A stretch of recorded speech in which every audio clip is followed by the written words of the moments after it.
Title: The Council Attacked, and Humans Hijacked the Galaxy. Story by Aztec. Prologue: Silence over Sol. For the Galactic Council, Sol had been a dead coordinate for so long it was practically a myth. In the central archives, the system was marked with a thin gray band of text. Sol. Contact lost. Probable self-extinction. No further action required. To most species, it was a footnote. Primitive bipeds, unstable and short-lived, given to tribal conflict and environmental sabotage. The Council had studied them once, logged a few early transmissions, music, arguments, propaganda, and then moved on. When Sol went dark, no one was surprised. They logged it, they forgot it. But the truth was more complicated. The day Sol fell silent, it had not died. It had been swallowed. On the fringes of the system, something appeared, a distortion in the fabric of space that bent light and drowned signal. It was as if a glass sphere had formed around the system, its inner surface shimmering with warped starlight. Within Council circles, it became known, in dry technical reports, as a confined anomaly. Later, human scientists would call it the inverted horizon. From the outside, nothing came out. From the inside, nothing could get through. Yet inside that invisible wall, the people of Earth did not vanish. They panicked. Then they adapted. The last deep space probes that made it back before the horizon sealed completely carried terrified telemetry. Stars blinking out in the depths beyond the Milky Way. Entire galaxies dimming as if someone had turned down the universe. It was not a supernova chain, nor a collision, nor any familiar cosmic event. Something was moving out there. Something that erased not just stars, but the delicate structures of life clinging to them. Humanity tried to warn the sky. They poured power into transmitters, built amplifiers that made their early radio towers look like toys. Every time the signal reached the edge of the system, the inverted horizon boiled it into static and flung it back. Eventually, they stopped shouting. They started listening instead. The horizon did something no one expected. While it blocked their voices, it warped and magnified the whispers of the wider galaxy. Reflections, scatterings, odd refractions of distant comm traffic bled inward.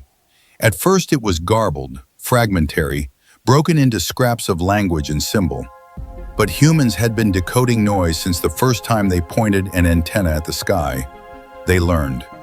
Over decades and centuries, they pieced together thousands of tongues, wrote grammars for species they had never seen, mapped political blocks, trade routes, religious schisms, entertainment feeds, war reports. They watched empires rise and fall from behind a one-way mirror. Inside the horizon, Earth became very different from the world the Council had once scanned. They unified, they argued, they innovated. They buried old governments and built new ones. They poured their brightest minds into understanding the anomaly that had trapped them, and the thing devouring galaxies beyond it. Alone, trapped behind the inverted horizon, humanity prepared for a war that the rest of the Milky Way did not even know existed. And then, one day, purely by accident, someone came knocking. Chapter 1: Complaints and a Face. Admiral Vor Keth of the Galactic Council Navy had never heard of Sol. It was a coordinate on a patrol route, a dead system in the charts, flagged for verification. It was always the same: scan, confirm, move on. His fleet, 3 heavy cruisers, 2 carrier lances, a screen of frigates, slipped into the sector on silent drives. Their sleek, angles-out hulls caught local starlight and threw it back in sharp-edged gleams. Transition complete, his navigator reported. System Sol acquired. On the main display, the star bloomed. A yellow dwarf nestled in a swarm of orbiting debris and modules. "This is supposed to be dead," Keth said. It was not dead. It was crowded. Orbital rings shimmered around the blue world in the third orbit. Stations hung at the Lagrange points like jeweled knots. Lanes of traffic threaded between glowing hubs. The long, radiating arms of megastructures caught the local star's light and turned it into knives. Power readings scrolled down the side of Keth's tactical display, rising from green into bright, warning orange. "Admiral," the sensor chief said quietly, "this is far above any known Council-grade infrastructure for a system of this class." "That's odd," one of Keth's aides muttered. "Human tech was barely orbital when we lost contact." "Nevertheless," Keth said, "this is what's in front of us." He flicked a control on his chair. "Open wideband," he ordered, "to every artificial structure in system." A tone chimed through the bridge. The comms officer nodded. "This is Admiral Vor Keth of the Galactic Council Naval Authority," Keth said, projecting his voice. "To the inhabitants of this system, you are in violation of Council isolation protocols. This system has been flagged as quarantine for centuries. You will surrender control of your orbital platforms and submit to Council inspection and annexation. Failure to comply will result in enforcement actions. Acknowledge." They waited. The bridge of Keth's flagship was a clean, angular bowl of light and shadow, terraced with stations. Officers watched their displays, waiting for the inevitable reply. Confusion, protest, bluster. Primitive worlds always talked. The only reply was the steady hum of power and the quiet chime of instruments. "Any response?" Keth asked. The comms officer checked his board. "None, sir." "Traffic scan?" "Civilian movement continues on local lanes," the sensor chief said. "No change in course or speed."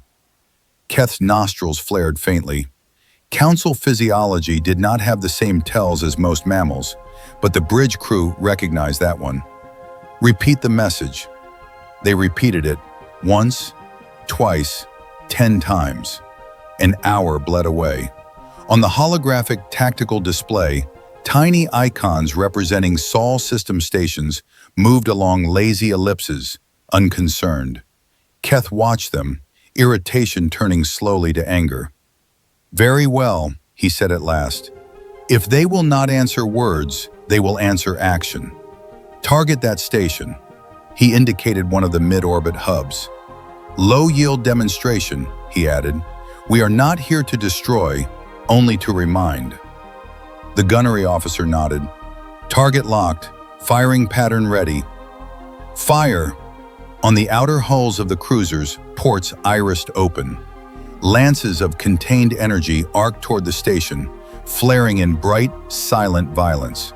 They struck the outer plating and spread across it in a wash of light, like water hitting oiled glass.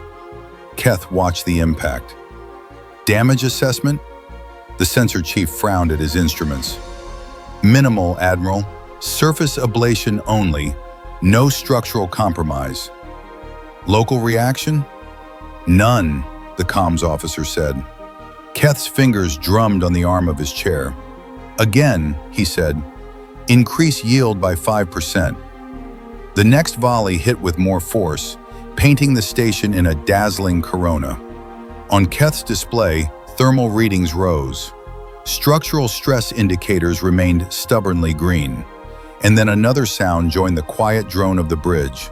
A soft, insistent chime from the comms officer's station. "Admiral," the officer said, blinking, We have an incoming message." "From the station?" "Yes, sir, it's administrative." "Put it through," Keth said. Text scrolled across a secondary screen. The comms officer read it aloud, confused. "Argus Station, Local Station Authority, Incident Report. External hull plating discolored in sectors D14 through D19. Tenants have filed visual obstruction complaints. Please cease unsanctioned energy discharge and provide a billing reference for repairs." Silence washed over the bridge. Someone coughed. "They sent us a maintenance ticket?" one of the junior officers whispered. Keth's eyes narrowed. "Must be some automated defense protocol," he said. "Ignore it."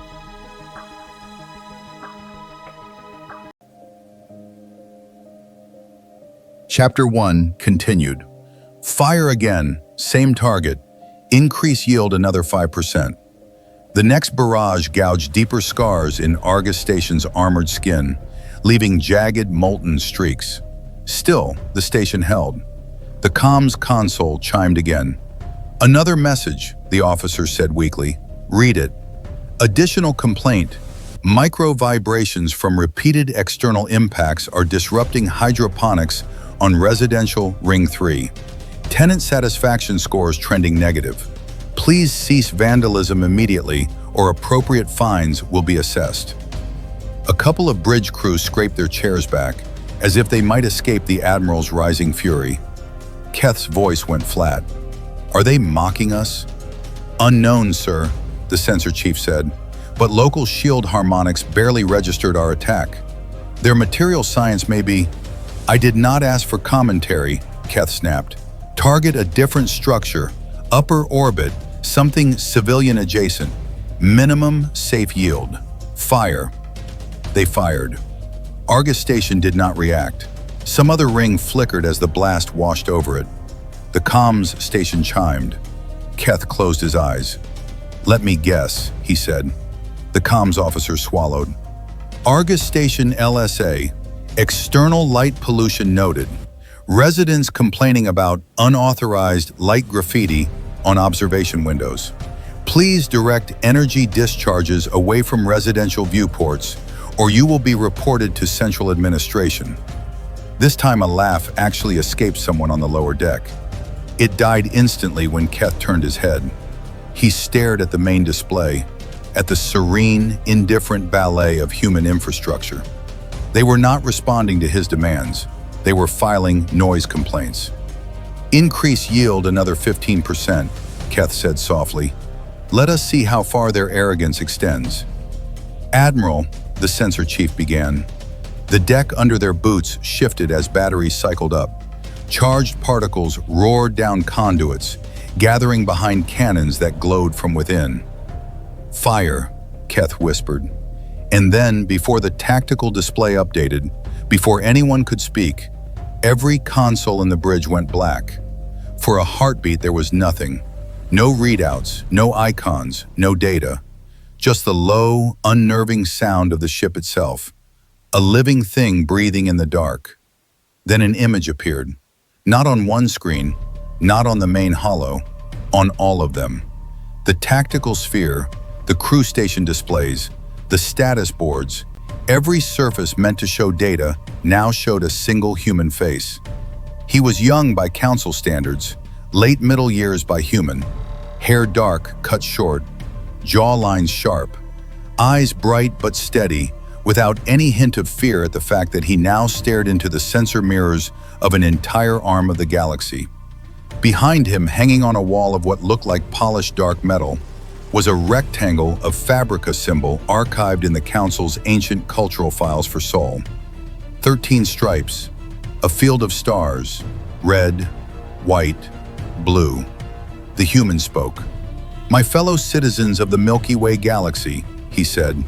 His voice carried across the bridge, across Keth's fleet, and across every ship, station, bar, classroom, back alley holoscreen, industrial control panel, and handheld device in the galaxy that had the ability to show an image and pass a sound. "My name is Peter Hawthorne," he said, "and I am the President of the United States, from Earth." Chapter 2. The President of a Trapped World. If Peter Hawthorne felt the weight of a trillion eyes, he did not show it. He stood straight, shoulders squared, the flag at his back. His suit was a simple, deep blue. His tie was red. The small pin at his lapel matched the colors behind him: red, white, and blue. "I understand," he said, "that for many of you, Earth is a story you tell your children. A cautionary tale about a species that burned too bright and too fast and destroyed itself. We didn't." The words were simple. The way he said them made them feel heavier than any artillery. "Centuries ago," Hawthorne continued, "something appeared at the edge of our system. We call it the inverted horizon. It trapped us. We don't know if it was summoned, triggered, or just arrived. What we know is that every signal we sent out hit that boundary and fell back in on us. We were cut off. To you, we went silent. He lifted a hand slightly, as if steadying the galaxy like a patient. But the horizon did something we did not expect, he said. While it blocked our voices, it distorted and refracted yours. Over decades, then centuries, we began to hear you, fragments, echoes. We learned your languages. We studied your art, your politics, your mistakes, your brilliance. On distant worlds, linguists and cultural analysts stared in shock. The human was quoting idioms from species that had only joined the Council 100 years ago. From behind that wall, Hawthorne said, we watched you argue, negotiate, explore. We watched you build fleets and treaties. We watched you pretend you were alone in your maturity. For an instant, there was a flicker of something like humor in his eyes. And, he added, from that prison, we watched something else. The background behind him shifted. The flag remained, but the wall became a window, a three-dimensional projection of deep space. Galaxies hung in the dark, spirals, ellipses, dazzling clusters of light. Then slowly one of them dimmed. Not in the way a star dies, with brilliant defiance and then embers. This was more like ink spreading from the center out, swallowing light, erasing definition. The spiral faded into a gray smear and then into nothing at all. We don't know what it calls itself, Hawthorne said quietly. We don't know if it's alive in any way we understand. We only know what it does. Another galaxy dimmed. Another. A path across the deep like a wound. It erases life, he said. Every sign of it. Worlds, biospheres, the fragile webs that took billions of your years to form. Stars burn and the story vanishes. He let the image hang there. It was not a threat. It was simply a fact. We had to call it something, Hawthorne went on. We call it the purge. On worlds that had never heard human language spoken live, the translation hit like a physical blow. The purge. The word settled into lexicons and would never leave. While we were trapped, Hawthorne said, we did what humans do. We argued. We panicked. We made terrible decisions. Then we corrected them. We unified more than we ever had. We poured everything we had into understanding the horizon that caged us and the purge that was stalking the dark. We could not warn you, but we could prepare. Behind him, the image changed again. Now it was a lattice of light spanning a rough map of the Milky Way. Not physical, not yet, but imagined. Lines connecting systems, nodes where those lines met, pulses of radiance rippling through them. This, Hawthorne said, is our best answer so far. We call it the union field. It is not a weapon, not in the traditional sense. It is a network, a pattern, a way to saturate the galaxy with the one thing the purge cannot erase as easily as it erases life. The potential for more of it. To build it, we need nodes, thousands, millions, more than any one world can make. He looked directly into the feed, into Keth's eyes, into the eyes of every council representative watching from their seats. We also needed a way to talk to all of you, he said, to share what we have learned, to listen, to coordinate. So we built something else. Another image bloomed behind him, this one less abstract. It looked, to many watching, like a digital amphitheater. Countless channels of conversation braided together, streams of text and sound and symbol folding over each other without quite colliding. We call it Union Hall, Hawthorne said. It is not a council chamber. It is not gated by rank or species. If you can access it, you can speak, you can learn, you can build. No government authorization is required.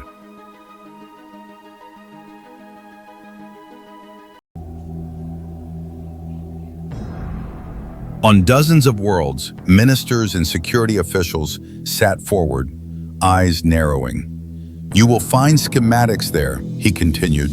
Data, field equations, material substitutions for worlds that do not share our chemistry, notes on what we think works and what definitely doesn't. We are not claiming to be infallible. We are claiming to be determined. He paused, then gave a small, almost weary smile. Now, he said, to the fleet currently orbiting our home. On Keth's bridge, every officer stiffened. You have been firing on our stations, Hawthorne said. You have caused cosmetic damage, including several unfortunately charred murals, and some paint flaking we now have to clean. My administrator, he glanced off to one side as if at someone in the room, has filed more complaints in the last hour than I care to read. Morgan Hale, watching from Argus, snorted. You have asked for our surrender, Hawthorne said. We will not surrender. Not because we think we can crush you, not because we need to prove anything, because we do not have time to waste on that game. He lifted his chin. You are free to stay, he said. You are free to leave. You are free to access Union Hall and see our work for yourselves. But if you continue firing on our stations, I must insist that you stop. Our patience is high, but it has its limits. My administrator will have no choice but to seize your ships if she deems you a security risk. Morgan stood watching the broadcast from her office in Argus Station, arms crossed, data pad in hand, and gave an approving nod. On Keth's bridge, the crew stared at each other in disbelief. My fellow citizens of the Milky Way, Hawthorne said, returning to the broader audience, you do not know us. You have heard stories, and then you heard nothing. We, however, know you. We have watched you long enough to believe that you are capable of more than you think. We cannot stop the purge alone. We can slow it, but to stop it, to push it back, to keep the story of this galaxy from being erased, we need you. Not your permission, not your flags, your hands, your minds, your hearts, your stubbornness. He let the last word hang there. Every translator fed back different equivalents: resolve, refusal, grit, faith. We have opened the door, he said. Union Hall is live. The Union field can be built. The choice is yours. He bowed his head once, a small, formal nod, and stepped back. The flag remained for a heartbeat in the frame. Then the feeds went dark.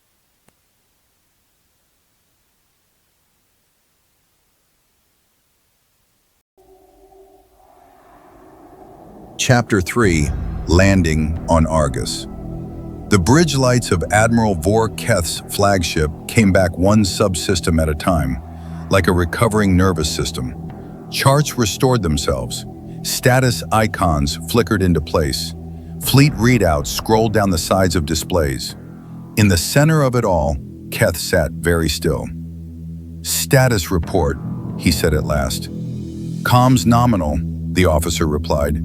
No sign of residual intrusion. All systems appear clean. Weapon arrays? Fully functional. Shields? Untouched. Keth exhaled slowly. The last image of the human president's face still burned in his mind. Calm, unafraid, speaking as if hijacking the galaxy was an inconvenience, not a miracle.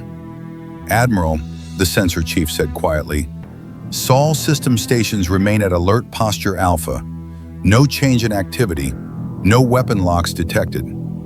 They hijacked the entire Milky Way's communication grid, one of the junior officers whispered. From inside a system we thought was dead. Keth rose. Prepare a shuttle, he said. Every head turned toward him. Sir, his XO asked, you intend to board them? We came to enforce council law, Keth said. We found a strategic anomaly and a political catastrophe. I am not going to sit in orbit and sulk while a primitive lectures the galaxy. He stepped down from the command dais. I am going to see what we are dealing with. Argus Station was larger up close than the scan suggested. The shuttle threaded through a forest of pylons and docking arms, each one sheathed in layered alloys that glowed faintly where Keth's fleet had struck them. Repair drones crawled over the damaged sections, stripping away char and spraying fresh, silvery film that hardened in seconds. Local gravity field stable, the pilot said. Docking clamps engaged, airlock cycling. The outer hatch slid open with a hiss. Keth stepped out, flanked by two aides in formal dark uniforms. He expected a boarding party at least, a security detachment with weapons leveled, wary eyes tracking every movement. Instead, one human stood waiting. She was of middling height for her species, middle-aged by the records Keth had reviewed in the seconds he had before the shuttle descended. Her hair was pulled back in a practical knot, streaked with gray. She wore a crisp station administrator's jacket and held a slender data pad in one hand, stylus in the other. Her expression said, very clearly, "I am busy, and you are one more problem." "Admiral Vor Keth?" she asked, glancing up from her pad. He straightened. "That is correct." She flicked her eyes back down, thumbed something, then nodded to herself. "Right," she said. "Local station authority confirms. Galactic Council Navy." She looked back up. "Good, then you're paying for the damage." Keth blinked. "I beg your pardon?" "Exterior plating, dock 9 through 11, she said, ticking items off with the stylus. "Hydroponic vibration dampers we had to recalibrate. Radiation staining on 3 observation windows. You also scared a flock of children in residential ring 2, and our tenant feedback scores tanked for the last hour. That alone is going in my next quarterly report." She lowered the pad slightly and gave him a tired look. "Welcome to Argus Station," she said.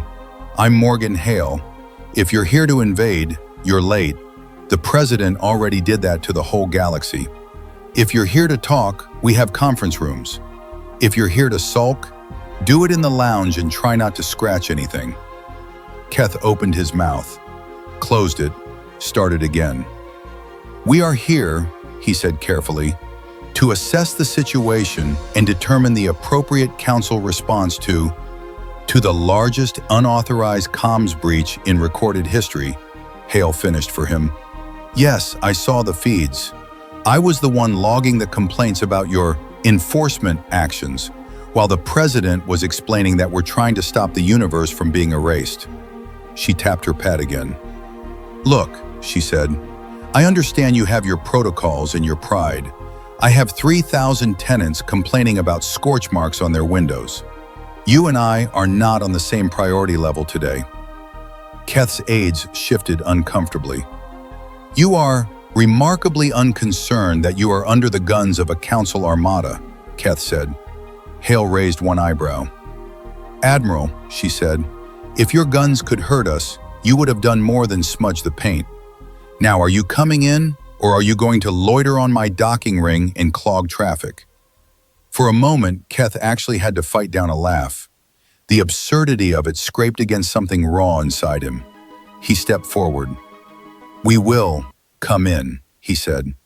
"For now." "Wonderful," Morgan said, already turning away. "Try not to wander. Some of the corridors are under refurbishment after your gentle reminders."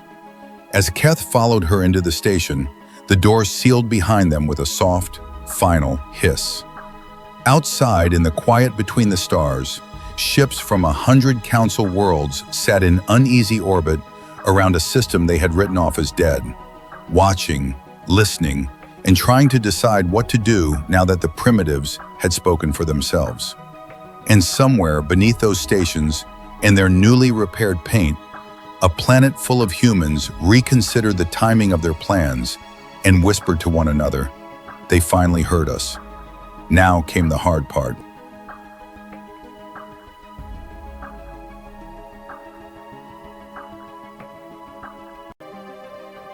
Chapter 4. The Council Reels. Across the Milky Way, chaos erupted. Council chambers flickered with emergency lights as diplomats shouted over one another, each scrambling to understand how a quarantined, supposedly primitive system had just overridden every communication network in existence. Screens replayed Hawthorne's frozen image, calm, composed, the red, white, and blue flag hanging behind him. His words echoed across 1 trillion minds. "He took over every comm system in the Milky Way. This is impossible. Who granted him planetary transmission authority? No one. They hacked everything. There had never been a breach like this. Not in 10,000 years of recorded history. No species, no empire, no AI had ever hijacked all communications simultaneously. Protocol books were opened, flipped through, slammed shut. There was no protocol for this. As the shock sank in, the Council's anger surged. A dozen representatives tried opening direct channels to Saul. The channels connected, only to display a simple three-word message: Union Hall available. Nothing more. Infuriated, the Council attempted to reassert dominance the only way they understood: military escalation. Recall every available armada. We will show these humans they cannot dictate Council procedure. But as orders flew across subspace, a strange pattern emerged. The returning fleets did not necessarily want to return. Some crews dragged their feet, some quietly requested extended observation time. Some claimed engine recalibration delays. Admiral Keth had set the tone. He and his landing team returned to the fleet after their visit to Argus Station. Changed. They had toured markets full of alien cuisines. They had spoken to human engineers who explained starship mathematics like chatting about the weather. Some crew had wandered to communal hollow lounges, enjoyed food, music, and art. And many had seen Morgan Hale. No, she wasn't special by human standards, but to Keth and his crew, unused to humans entirely, let alone humans spoken of as primitive, she was extraordinary, commanding, unafraid, sharp-tongued, and grounded.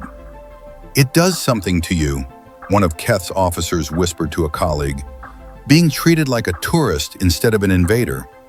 Back aboard his flagship, Keth watched his fleet drifting quietly in Sol orbit. No combat stance, no hostility. Ships that had arrived for war were now visiting. And every hour that passed, more Council fleets arrived. And every hour, fewer of them wanted to leave. For a long time after Hawthorne's face vanished from every screen in the galaxy, no one spoke. Then everyone did. Council chambers exploded into noise.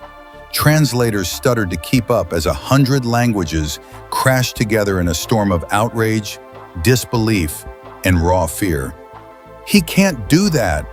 That system was quarantined. My fellow citizens of the Milky Way, who does he think he is? Did you see the flag, that old Terran banner?" In the central rotunda of the Galactic Council, the holographic starfield above the floor flickered uneasily. Normally it was a static, comforting map of their managed galaxy. Now it replayed sections of Hawthorne's speech. "We watched you argue, negotiate, explore. We call it the Purge. Union Hall is live." Each phrase hit some delegates like accusation, others like warning, a few like hope. On the uppermost ring, in a private gallery set back from the main floor, Saren Talek stood with his hands folded behind his back and watched the chaos he had helped build wobble on its foundations. He was tall and spare, with slate-gray skin threaded by faint, opalescent lines that shifted and dimmed with his mood. His people's eyes were slightly larger than human, with horizontal pupils and a subtle, reflective sheen. Age had softened the lines of his face, but not the sharpness of his gaze. He had been in the chamber the day Earth was declared lost. He had helped write the protocol that consigned Saul to a footnote. "How long has he been listening to us?" a representative hissed below. He quoted a proverb from a species that joined 50 years ago. "Centuries," another answered bitterly. "They were watching us while we congratulated ourselves on our stability." The presiding chair's voice finally cut through. "Order! We have a direct transmission from Admiral Keth on station at Sol. Put him through."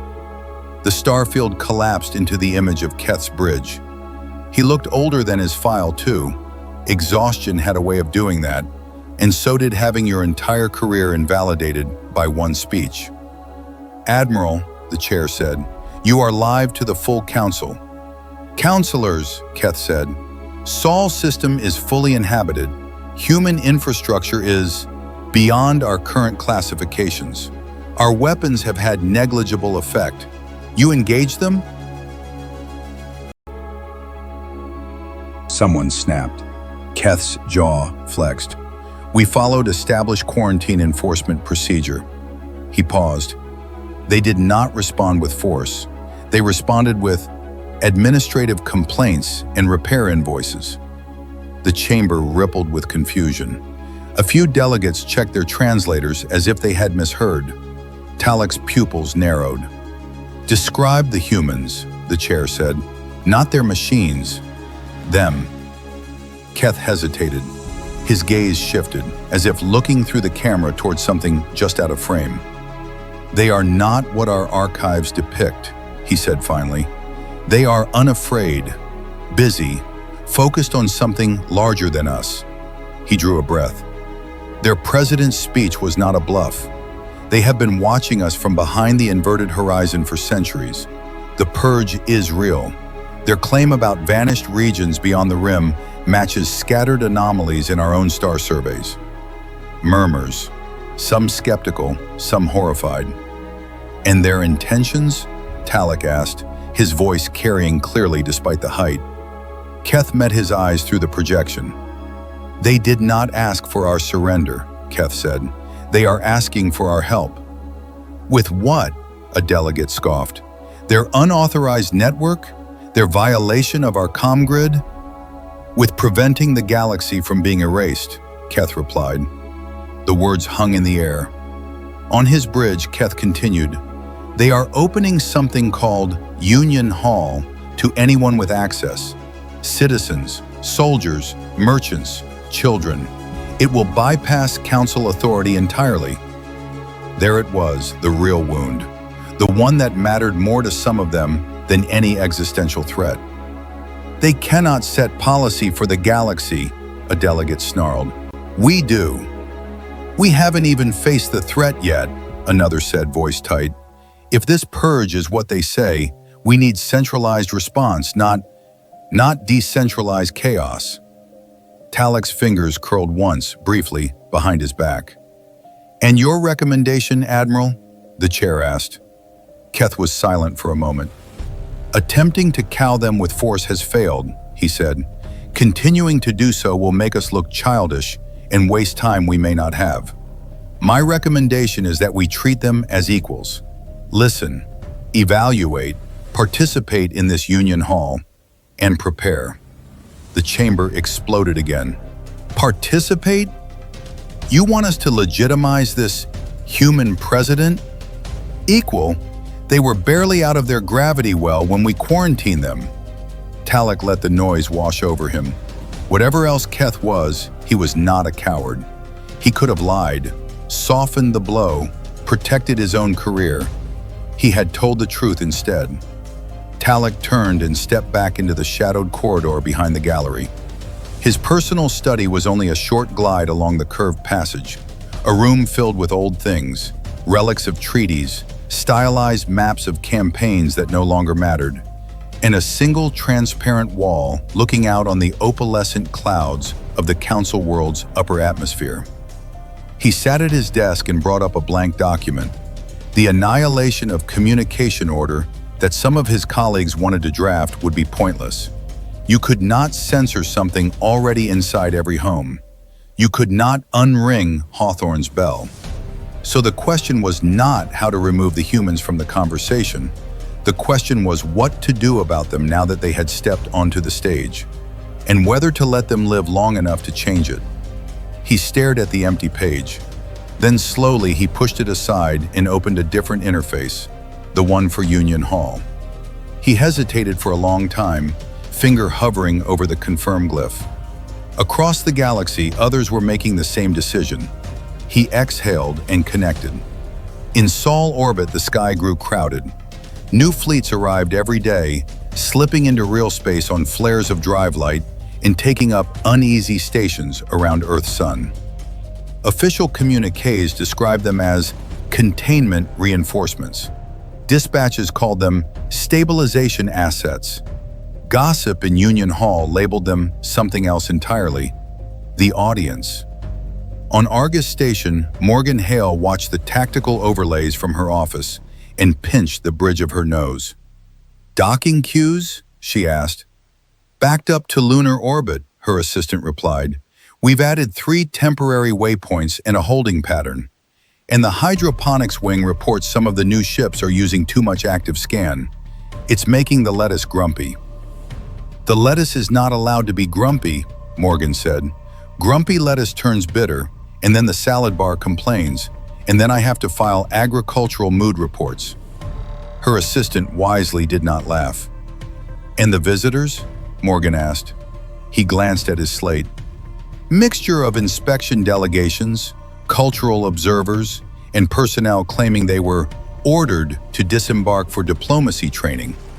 He paused. "Also, someone's already selling knockoff 'My fellow citizens of the Milky Way galaxy' mugs." Morgan covered her face with one hand. "Of course they are." She swiped through incoming dispatches. A council ship wanted priority docking to assert jurisdiction. A second complained their crew had returned from their last visit with unauthorized souvenirs and unreasonable enthusiasm. A third simply requested access to Argus's coffee bar. The galaxy's governments wanted control. Its people just wanted to visit. She toggled her comm. "Argus Dockmaster to all vessels in Sol orbit," she said. "Reminder, you are guests. You will follow our approach protocols. You will not fire weapons. You will not run active scans at power levels that agitate my lettuce. You will be respectful to staff and civilians. In return, you will receive hot meals, safe beds, and the best view in the galaxy. Violators will be billed." Her assistant tilted his head. "Do you think they'll listen?" "No," Morgan said, "but they'll learn." She let the comm drop and looked out the window at the growing glitter of ships. The galaxy had finally come to their doorstep. Now the question was whether it would knock or rattle the hinges.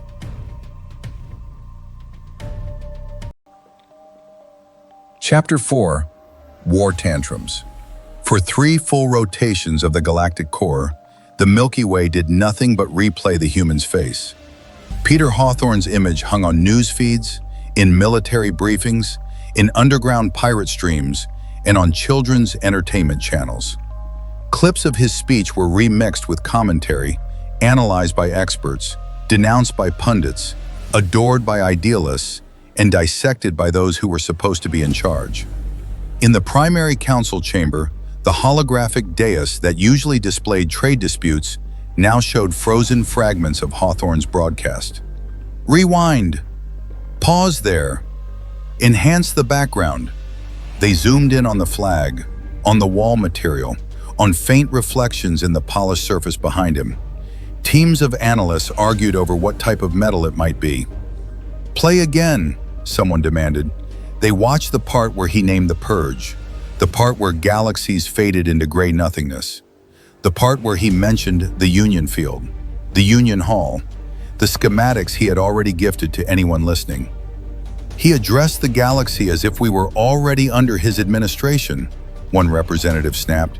"He spoke like a leader, not a supplicant," another replied. "He gave away advanced infrastructure designs to civilians without going through the council," a third hissed. "If those nodes do what he claims, they destabilize our entire energy, defense, and transport sectors." "He didn't ask for permission," an older counselor said softly. "That is the real offense, isn't it?" At the far end of the chamber, a senior defense minister stood very still, his hands clasped behind his back. "We can argue about tone later," he said. "Right now, every news feed in known space is quoting his 'fellow citizens of the Milky Way' line. Every child with access to a screen has seen the human president. We appear powerless. If we do nothing, our authority evaporates." "So what do you propose?" asked the council speaker. A pause. "Enforcement," the minister replied. "Visible, immediate, limited enough to frame as quarantine reinforcement, not war. We do not recognize their override as legitimate.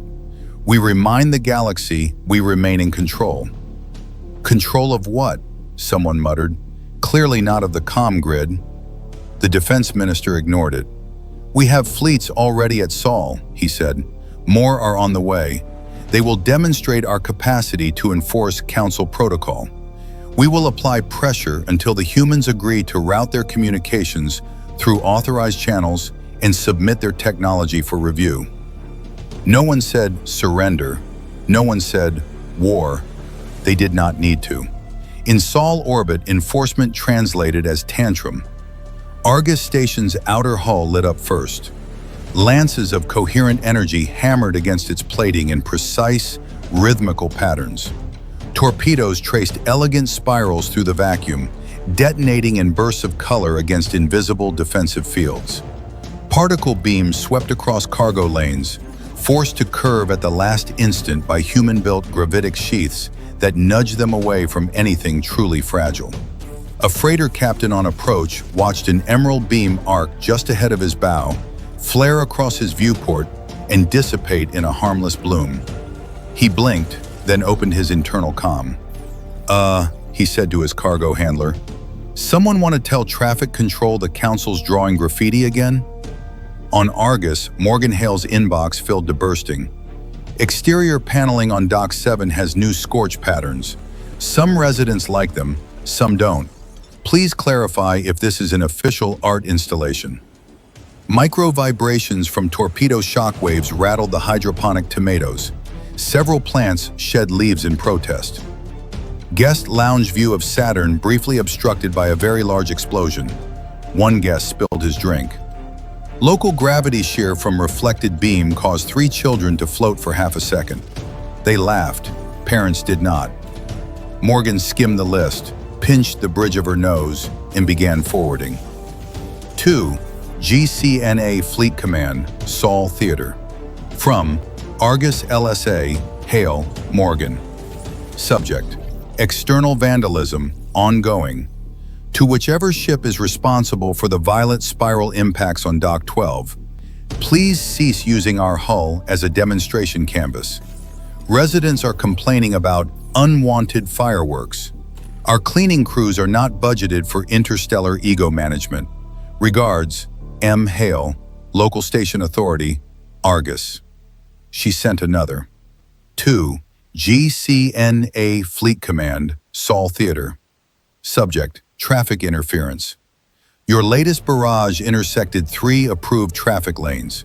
No collisions occurred thanks to our auto-deflection grids. However, you delayed 17 cargo shipments, 8 commercial shuttles, and 1 school tour. Stop shooting at the skyways. P.S. Your torpedoes are very pretty. Please stop decorating our routes with them. M. Hale. On Keth's flagship, his XO read that one aloud. A quiet, strangled sound escaped someone on the lower deck.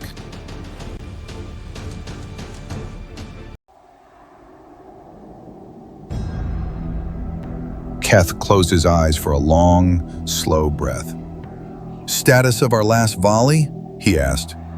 "Outer hull of Argus shows residual heat signatures," the sensor chief said. "No penetration, no shield depletion detected. Local traffic resumed normal patterns 8 seconds after impact." "Any evidence our attacks are causing them meaningful strain?" Keth asked. A pause. "No, Admiral." Then increased frequency, came the command from the Council relay channel. "Maintain pressure. Demonstrate that we can sustain this indefinitely." Keth's jaw tightened. "Understood," he said for the record. Off the record, in the privacy of his thoughts, he wondered how many more times they were going to smear colors across an unbothered sky before someone admitted it did nothing but bruise their pride. On the planet below, humanity watched the tantrum, not in panic and not in indifference, in fascination. Entire parks filled with families leaning back in reclined benches as holographic overlays projected the orbital theater overhead. The paths of Council ships traced luminous arcs. Weapon discharges appeared as stylized blooms of light, with labels underneath. Cruiser Group 7, Particle Lance Salvo, ineffective. Frigate Wing 4, guided torpedo cluster, deflected. Vendors rolled carts between the benches, calling out, "Comet cones, meteor popcorn, lunar lemonade." A group of teenagers sprawled on the grass, watching a volley streak toward a high-orbit logistics hub. "I say they clip the forward array," one said, pointing. "No way," another replied. "They always overshoot the first shot. It'll glance off the counter-rotating ring." "You're both wrong," a third chimed in. "They've adjusted their targeting subroutines. Look at the spread angle. I bet they hit the docking hinge. 2 credits." "Deal." They watched as the torpedoes curved, flared, and impacted. A scoreboard in the corner of the projection updated. Council strikes versus human predictions. Round 4. Hits 1. Misses 37. Elsewhere, in a quiet suburb, an elderly couple sat on their balcony, sipping tea under the distant glimmer of orbiting fire. "This reminds me of the old meteor showers," one of them said. "The meteors were more dignified," their partner replied. "They didn't come with self-important press releases." The tantrum spread beyond Sol. In the neighboring Ort installations, Council ships attempted to intercept human mining platforms, only to find themselves locked out of targeting solutions by invisible interference. "Weapons won't acquire," a frustrated gunnery officer barked. "Why not?" their captain demanded. "Unknown, sir. The ship thinks it's pointed at empty space. Every time we try to re-aim, the system's predictive matrix resets."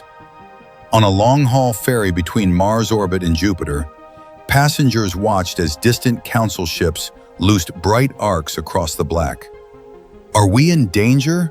a nervous traveler asked the steward. "Not from them," the steward said, checking the flight board. "From boredom, possibly.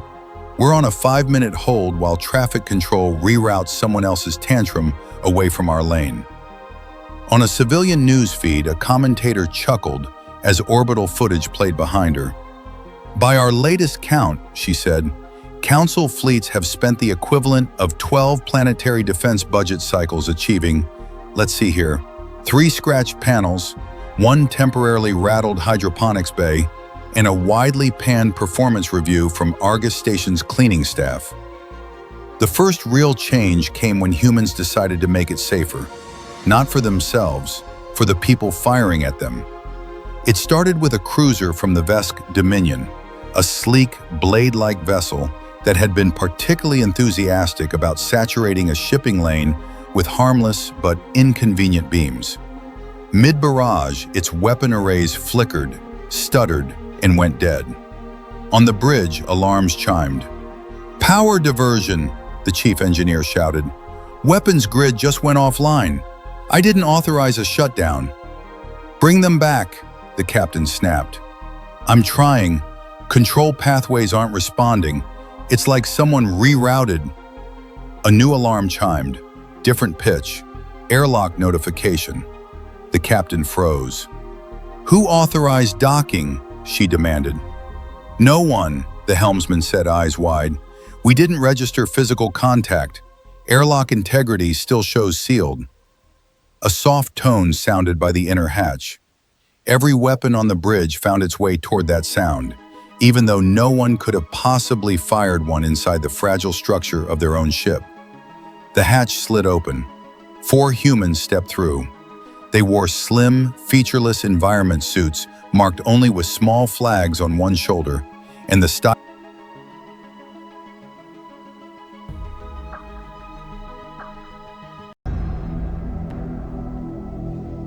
stylized Earth and Horizon insignia on the other. None carried visible weapons. 2 pushed a hovering crate between them. The lead human raised both hands, palms empty. "Hello," his voice came through automatic translation, calm and almost apologetic.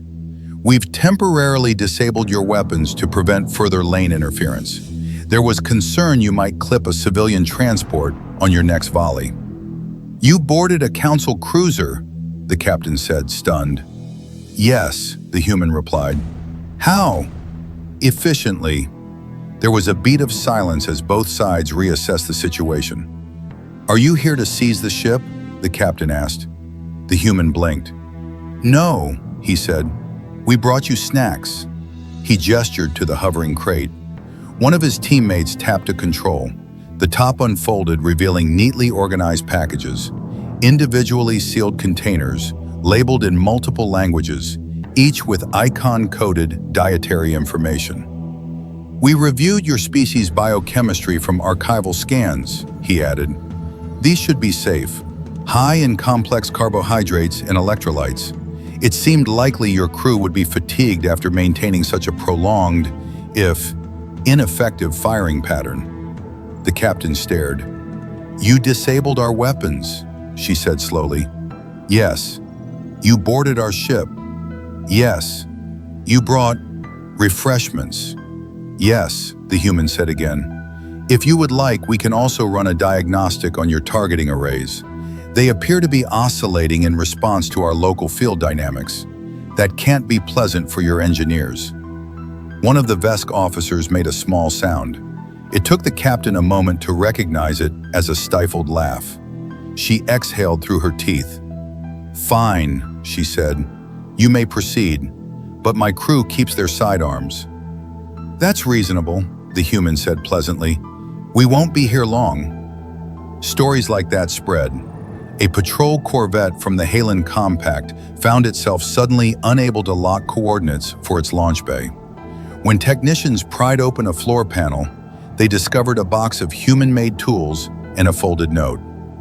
"Your inertial calibration matrix was 12% out of tune. We fixed it. Please stop aiming at the medical relay. Patients are trying to sleep." A carrier from the Kellen axis lost thruster control just long enough to drift off its attack vector and into a gentle holding orbit. While engines were offline, human teams slipped aboard, updated several outdated safety protocols, left behind a crate of multi-species beverages, and vanished. In every case, human footprints on internal surveillance were blurred faces indistinct, movements oddly smooth. They had, as one stunned captain put it in his report, the professional courtesy of excellent thieves and the bedside manner of earnest hosts. On Argus, Morgan Hale added a new category to her complaint log: unscheduled boarding events, friendly. Her messages to the Council fleets reflected the change. To GCNA Fleet Command, Seoul Theater, subject, clarification on uninvited guests. Several of your ships have reported human boarding parties disabling their weapon systems and delivering care packages. Please understand that while we disapprove of uncoordinated field trips, we strongly approve of preventing civilian lane interference. Consider asking nicely next time, or at least file a visitor form. M. Hale. Keth read that one twice. "Are we confirming these reports?" he asked his intel officer. "Yes, Admiral. Vesk, Halen, Kellen, and 2 independent patrols. In each case, humans disabled specific subsystems, provided small comforts, and left. No casualties, no theft, no damage beyond wounded pride." "And no one stopped them," Keth murmured. "We didn't know they were there until they were gone," the officer admitted. "Sensor logs show gaps. We have fragmentary thermal signatures, but nothing consistent." Keth leaned back, staring at the projection of Sol orbit. Council ships surrounded the system like sullen children around a toy they no longer knew how to play with. "Command wants us to maintain pressure," the XO said quietly. "But off the record, sir, this looks absurd." "It looks like we're throwing rocks at a fortress that keeps repainting the walls and sending us lunch," Keth replied. On the surface, human commentators began running segments with titles like, "Today in Orbital Pouting," "Fleet Fireworks, Rating the Council's Performance," "Meet the Crews Behind the Tantrums." One popular channel interviewed a shuttle pilot whose craft had been brushed by a misaimed beam. "It shook once," she said, sipping from a branded drink. "The auto shield absorbed the rest. My passengers were more upset that the view got washed out."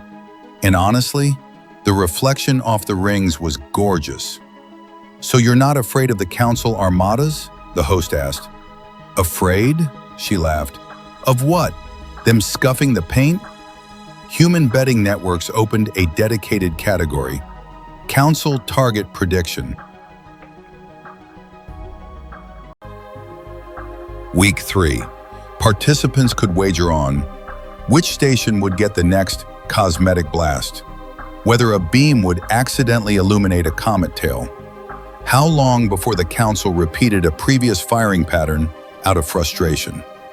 Payout odds adjusted dynamically based on fleet trajectories. There was even a special long shot category, first crew to give up and land. The odds on that one shortened rapidly. The first visitors did not come under diplomatic orders. They came under the pressure of reality.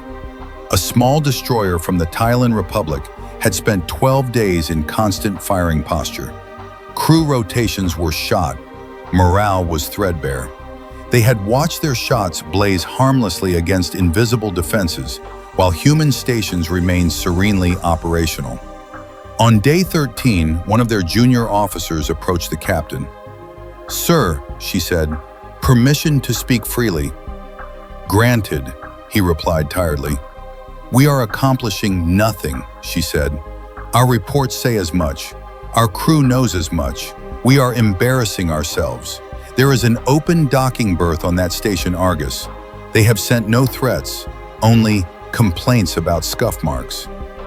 "You are suggesting we defect?" the captain asked. "Visit," she corrected. "We go as guests. We gather information. We see what this primitive species has actually built." He stared at the viewport, at the shining lattice of platforms, rings, and gliding ships. "If Central Command sees this on the feeds, they will see it anyway," she said. "The humans are documenting everything. Sir, would you rather be remembered as the captain who kept firing at a wall, or the captain who walked through the door?" Silence in the command well. "Plot a course," he said.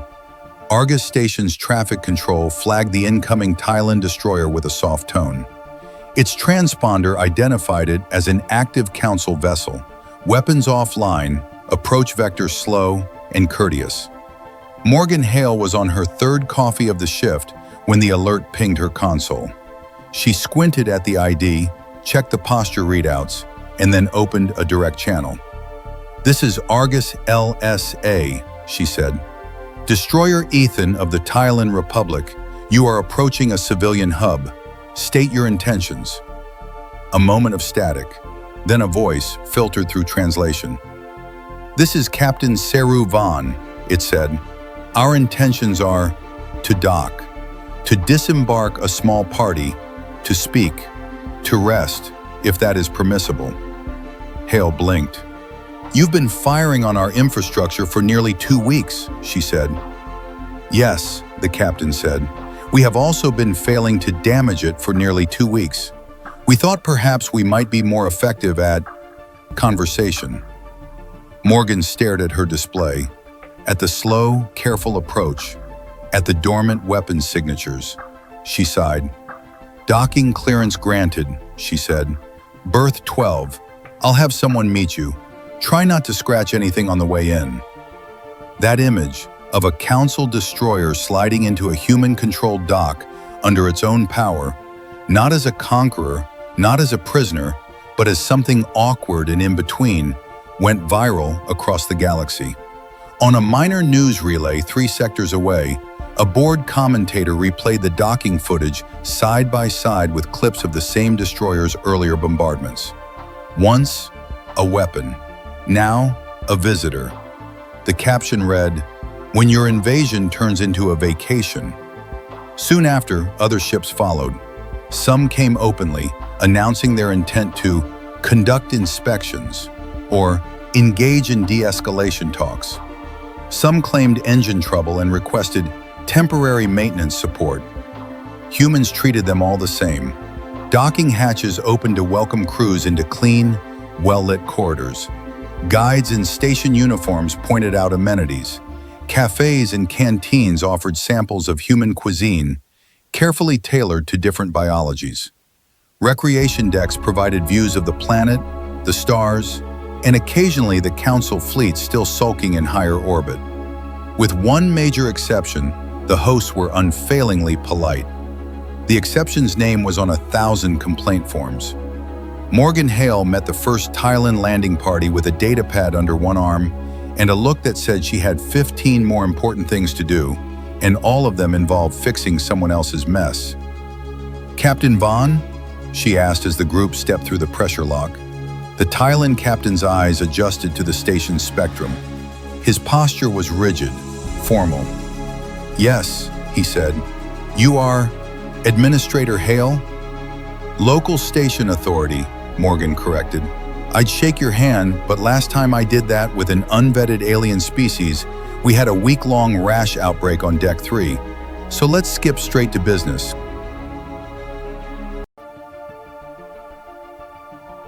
She checked her pad. "You've participated in, or at least authorized, approximately 63 separate volleys against the station," she continued. "As a result, we've logged cosmetic paneling damage, 3 cracked light fixtures, and several irate hydroponic technicians.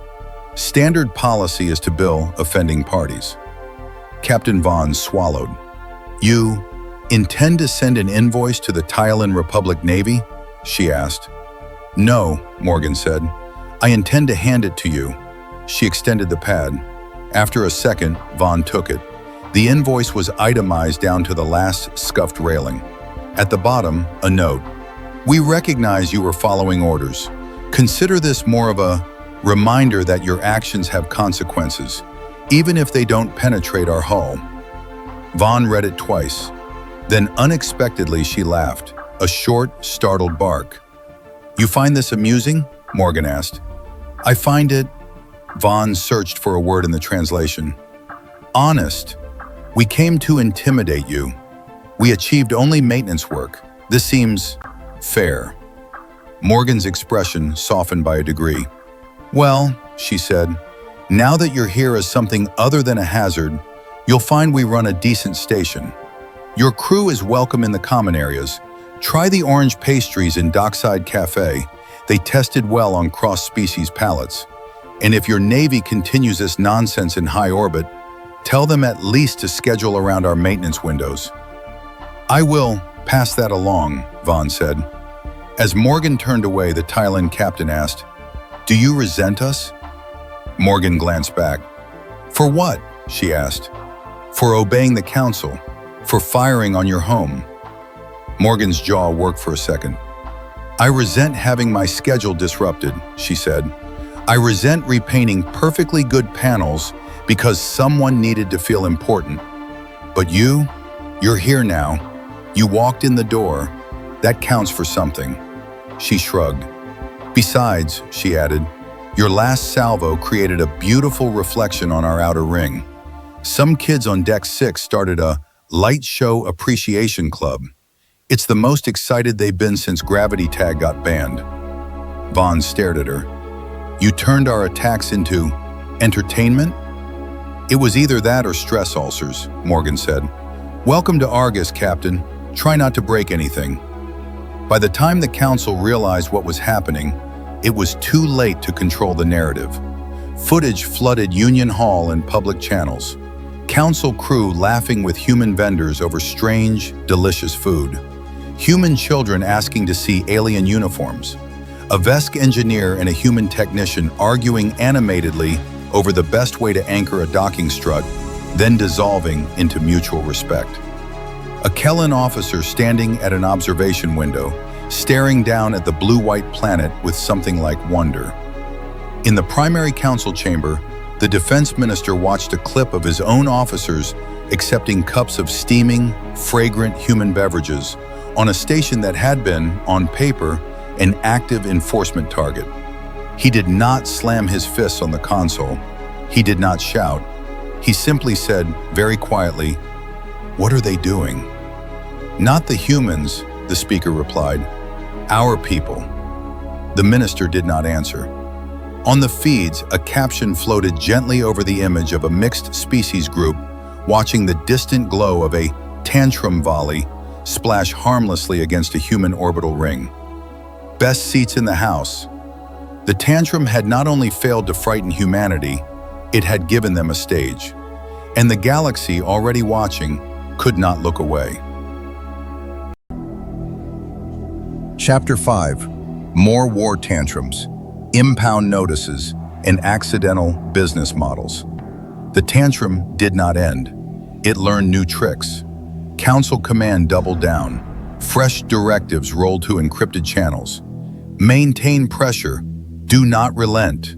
Human defenses must eventually show strain. Saul did not show strain. It showed patience. And then eventually, it showed teeth. The first ship Morgan Hale impounded did not feel special. It was just annoying. For 11 straight hours, the Kellen carrier Virat had been carving bright arcs across Argus Station's peripheral arrays. Not enough to threaten anything essential, just enough to scuff, rattle, and generate complaints. Same ship? Morgan asked, not looking up from her screen. Her sensor tech zoomed in on the display. The carrier's signature pulsed helpfully. Same one, he said. Virat. They've found 3 new angles to chip the paint. Morgan scrolled through her inbox. Hydroponics reporting emotional distress in the tomato vines. A yoga group complaining that shock waves were disrupting their breathing exercises. A child's drawing, forwarded by an exasperated parent, depicting the sky as angry scribbles. She exhaled through her teeth. Fine, she said. Tag them. The command was simple, written into Argus's systems for situations exactly like this. IMP, True Scope, 1 vessel, target, Virat. The station's local field generators hummed almost imperceptibly. Invisible harmonics reached out, brushed the carrier's hull, and slipped inside its systems like water through mesh. On the Virat, the gunnery officer reached for the firing command. It grayed out. He frowned. Captain, he said, weapons have gone to maintenance safe. We did not order that, the captain snapped. Override. The officer tried. The command window blinked something he had never seen before. Locked by external safety protocol, refer to station authority, Argus. A fresh alarm chimed. Engine output dropping, the helm reported. We're drifting off firing vector. Thrusters are locked to minimal. By whose authority? The captain demanded. Unknown, Helm replied. It just says, local traffic control. A third alarm. Docking clamps? The engineer said slowly. We're being pulled into a berth. No, we are not, the captain growled. Counter-thrust.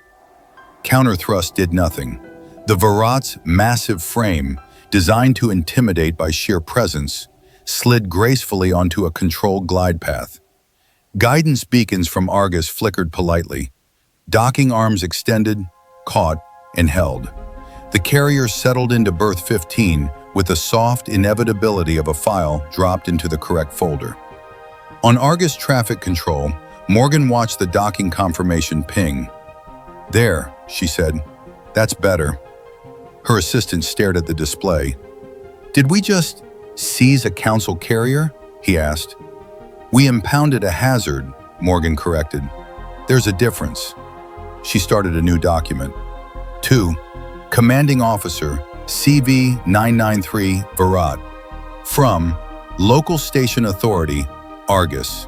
Hale, Morgan. Subject, Impound Notice. Hull liability, ongoing nuisance behavior. She typed for precisely 45 seconds. The captain of the Virat read the message 3 times. Impound notice, Argus Station, Sol System. You have engaged in repeated, low-impact, cosmetically destructive fire on civilian infrastructure and traffic lanes under our jurisdiction. Effective immediately, your vessel is held under administrative impound. You will remain docked until you provide assurance in writing that further unsolicited demonstrations will cease. You remit payment for the attached list of repair and repainting services. Fines assessed reflect actual material and labor costs. No surcharge has been added for inconvenience, emotional distress, or the spectacular stupidity of your firing pattern. Regards, M. Hale, Local Station Authority, Argus. Attached below was a neatly itemized invoice. It was not small. It was also not outrageous. Materials, labor, hazard overtime, a modest environmental scrub fee for burnt particulates. The captain's first instinct was pure outrage. "They can't do this," he said. "Technically," his legal officer replied, "they just did." "That's not what I—" A chime sounded again. Another message. To CV 993 Virat. Subject, courtesy amenities. While impounded, your crew is welcome to station common areas subject to normal guest conduct policy. Meals, rest quarters, and basic recreational services are available. You may send individual personnel to the Argus Administrative Office to discuss the invoice. P.S. We have a cafe with beverages that tested well with Kellen physiology. Consider this a gesture of hospitality, not an endorsement of your taste in orbital graffiti. M. Hale. The captain stared at that for a long time. "Schedule a delegation," he said finally. "I want to see this Hale myself." The first council outburst came hours later in the central chamber, when a summary of the incident hit the high-priority queue. "They seized a carrier," the defense minister said flatly. "It's impounded," the speaker replied. "There's a difference. They have no authority to detain council assets. They have the only authority that matters," another elder counselor said dryly, "physical control." "They invoiced us," someone added, scandalized. The invoice appeared in the chamber's holo. Rows of costs, clearly documented. No gouging, no mockery, no hidden surcharges, just work. The rage didn't come from the numbers. It came from the fact that nothing in the document acknowledged the council's status. It treated them like any other tenant who'd scuffed a wall. "Refuse payment," the defense minister snapped. "Order them to release the ship. If they don't, we escalate." "And if they simply keep the ship?" Telek asked quietly from his place in the upper ring. "We have already proven we cannot hurt their infrastructure meaningfully. Are you eager to demonstrate that we also cannot retrieve our own vessels?" Silence briefly before someone muttered, "This is extortion." "No," Telek said. "This is bureaucracy, the more dangerous of the two." The humans did not escalate. They did something worse. They were reasonable. After 2 days docked at Argus, 2 days in which the Virat's crew sampled the cafe, slept in proper gravity, and discovered just how tired they had been, the payment went through. Not from the council treasury, from a discretionary fleet maintenance fund that had never been intended for fines. The moment the transfer cleared, Argus released the impound lock. Docking clamps retracted. Engine control returned to the carrier's bridge, along with one more notification. To CV 993 Virat. Subject, completion of services. Payment received. Thank you for settling your account in a timely manner. As a courtesy, Argus station technicians have recalibrated your inertial dampers. They were drifting 6% out of spec. Patched microfractures in your port thruster housing. Corrected a misalignment in your forward sensor array. This work was performed at no additional charge. Future voluntary maintenance visits may be scheduled through standard traffic control. Please do not shoot at my station again. M. Hale. On departure, the Virat's helmsman eased them out, then blinked at his readouts. "Captain," he said, "we're lighter." "In what sense?" he asked. "Response time, turning radius. Our fuel efficiency curve just improved by 15%. Someone tuned us." The captain watched the stars slide across the viewport. Argus rotated away behind them, indifferent. File a full systems report, she said.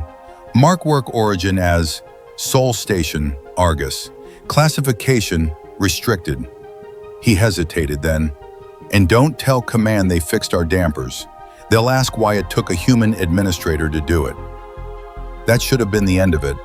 It was instead the beginning of something new and unintended. By the end of the week, 3 more ships had been impounded for persistent nuisance fire. Each time, their weapons and engines quietly locked. They were drift-guided into a berth. They received invoices that were annoying but fair. They paid, they left. And each time, crews reported the same thing. You feel that? Thrusters are smoother. Targeting lock is tighter. Fuel numbers just jumped. Whispers started in private officer channels. They upgraded you? Just a little. Cleaned out errors. For how much? Less than a full refit back home, and the coffee's better. Officially, no one entertained the notion. Unofficially, ship captains with creaky systems and overdue maintenance looked long and hard at their tactical orders. Sol Theater, sir. High firing load. High probability of impoundment. Impoundment, their superiors said, as if tasting something sour. Yes, sir, very regrettable. But if we must endure it for the glory of the Council, we might as well come back with tuned engines. Morgan Hale did not notice the pattern immediately. She noticed an increase in repeat offenders.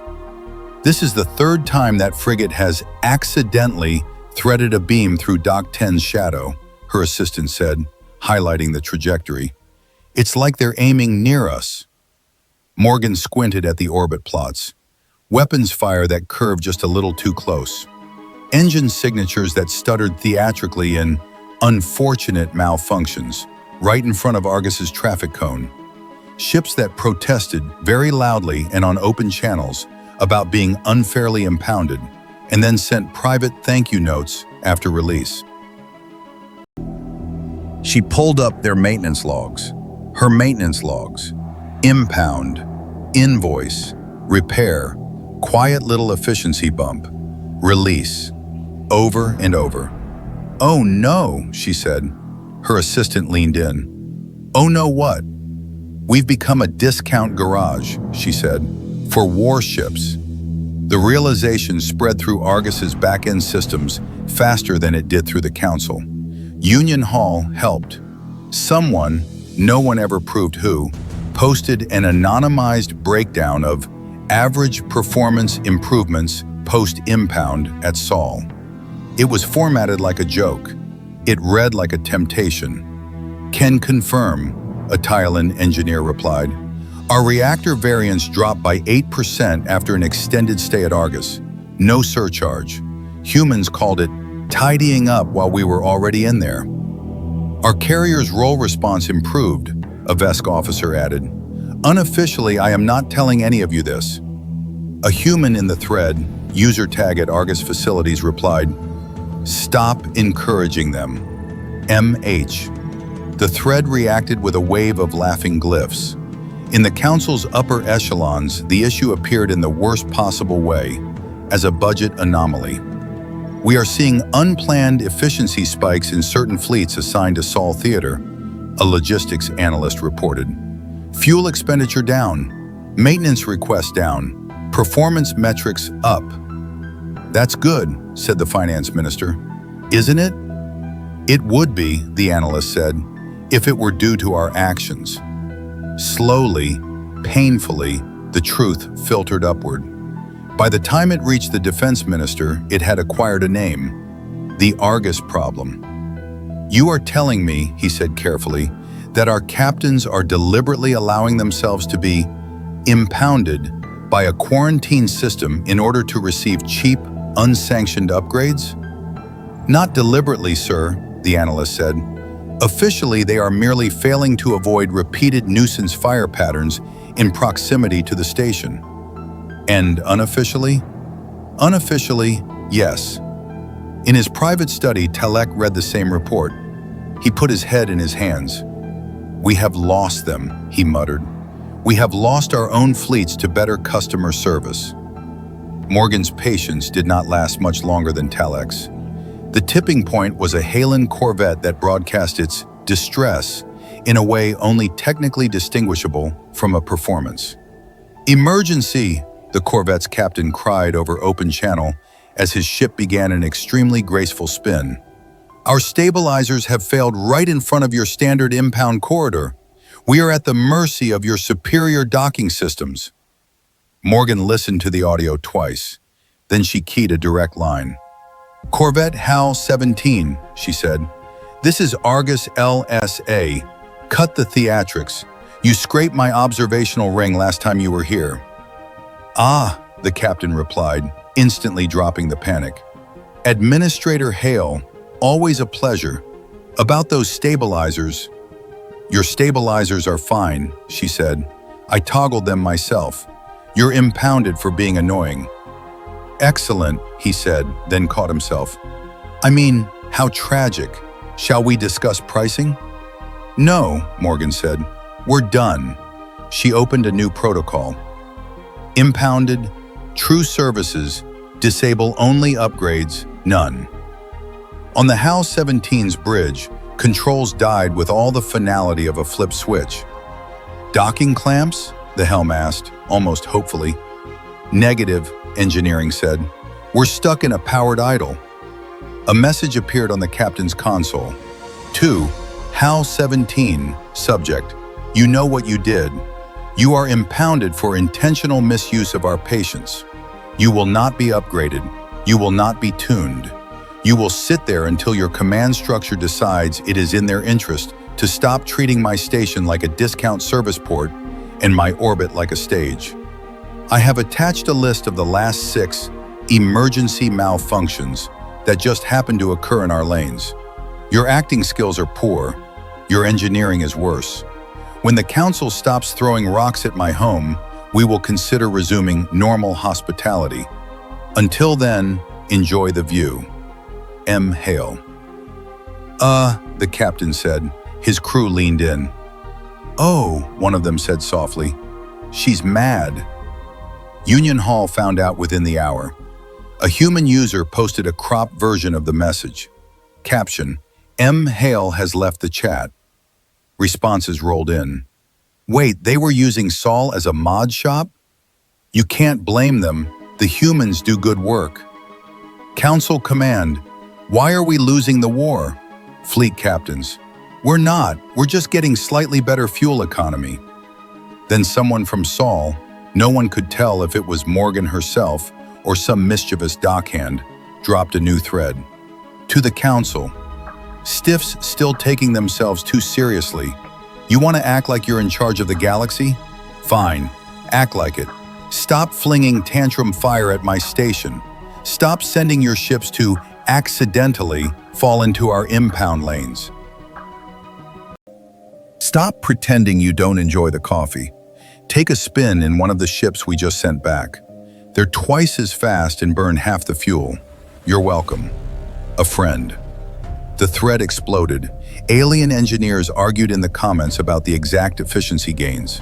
Human comedians made mock recruitment posters. "Join the Soul Theater. Come for the war. Stay for the updates." One commentator summed it up. Only humans could turn a punitive bombardment into a loyalty program. By the time the Council realized just how bad it looked, the damage was no longer in ships or panels. It was in perception. Their armadas no longer inspired fear. They inspired memes. Captains no longer spoke of the Soul Campaign. They spoke of visiting Argus. And every time someone, somewhere, tried to reassert the old narrative of Council dominance, 1,000 eyes rolled and a few million hands typed, "Tell that to the woman who impounded your carrier and made it run better." In a quiet moment on his flagship, Vor Keth read the latest directive from the Council. Ask them their terms. He forwarded it to the designated channel. The reply from Sol came back almost instantly. "We have no terms." Keth stared at the words. "We are already doing the thing that matters. You may continue firing if it helps you process what has happened to your pride. You are free to leave. You are free to stay. You are free to come down and have coffee. You are not required to like us." A pause, then one final line. "When you are done being angry, your citizens are already helping us build something that will save their grandchildren. You are welcome to join them." Keth read it twice. He thought of Morgan Hale, standing in a docking bay with her data pad, and her impossible, stubborn insistence that everyone under her roof behave themselves. He thought of the human children who had pressed their hands to the shuttle window to see him better. He closed the message and issued no new firing orders.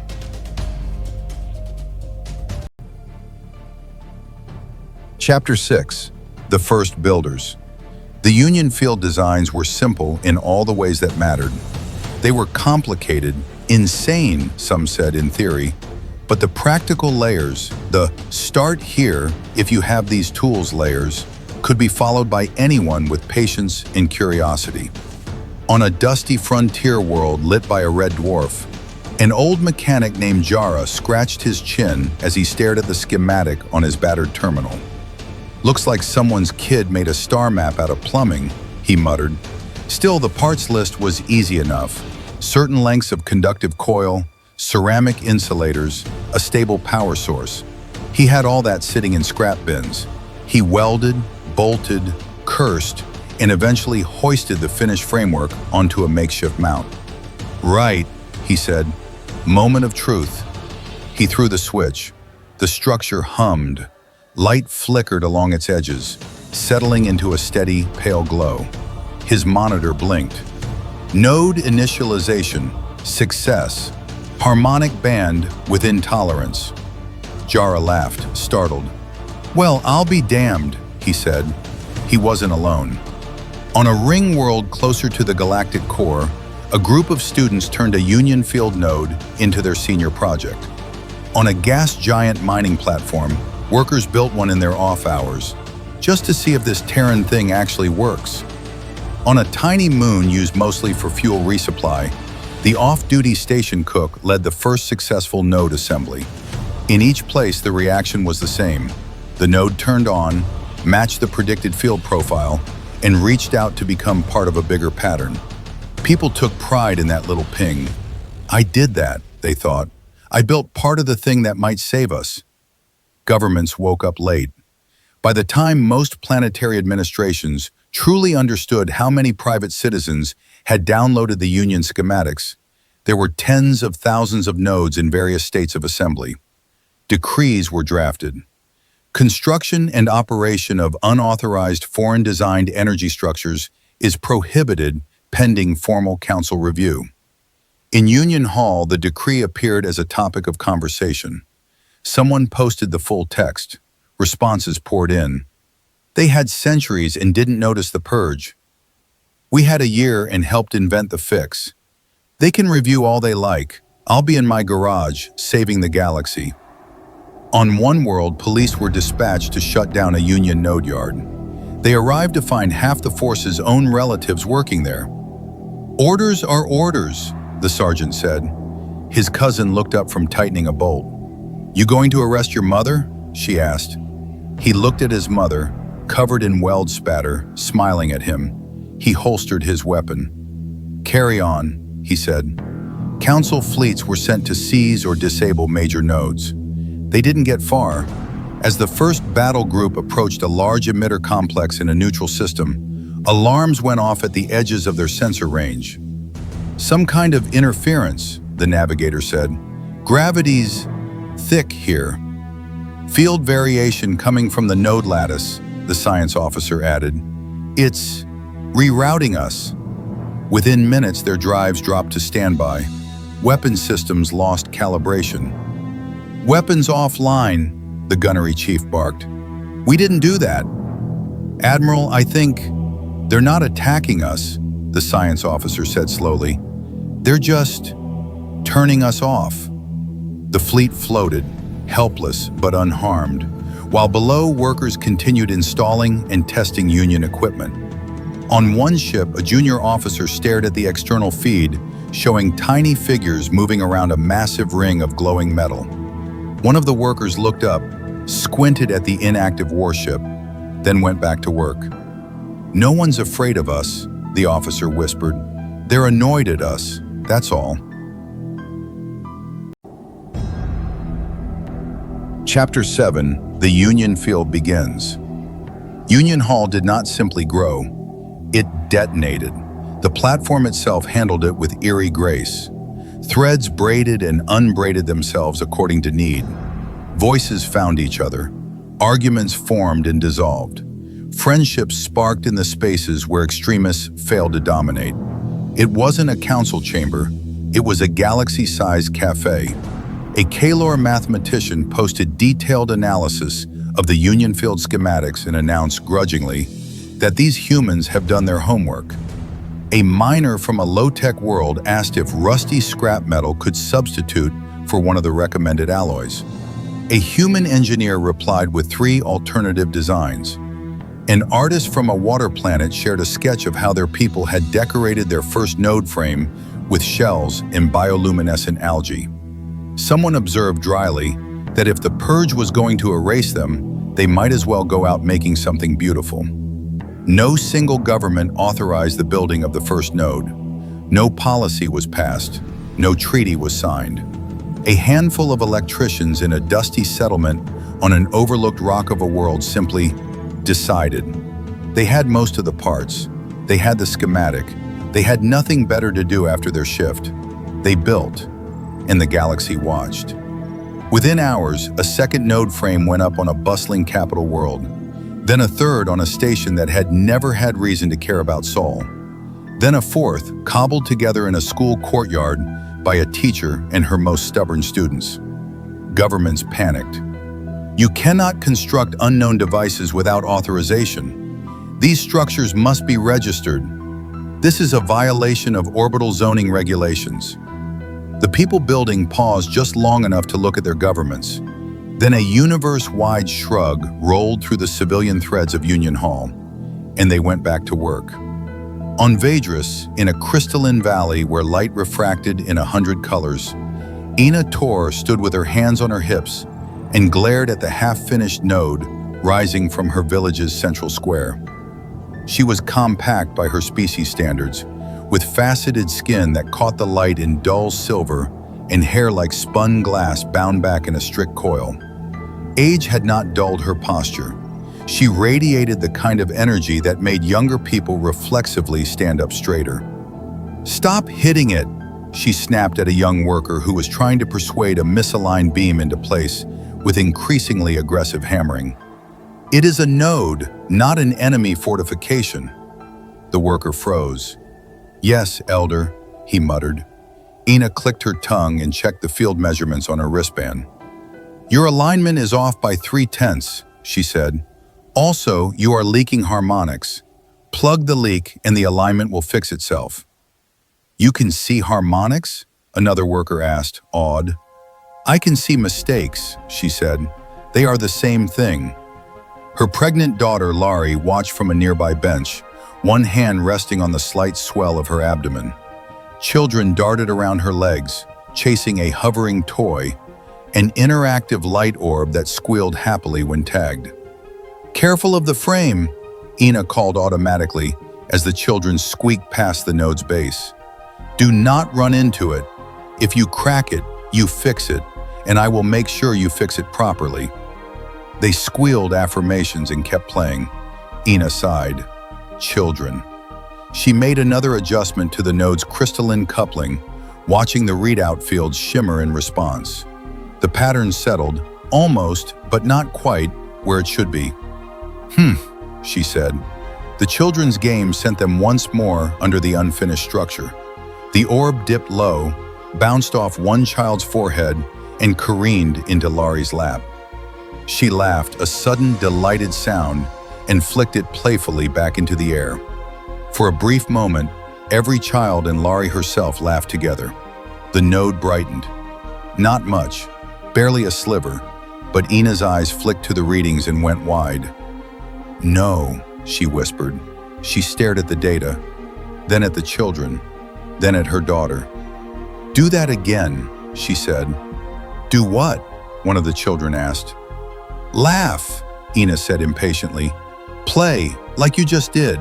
And you, she pointed at Laurie, laugh like that again. Laurie blinked.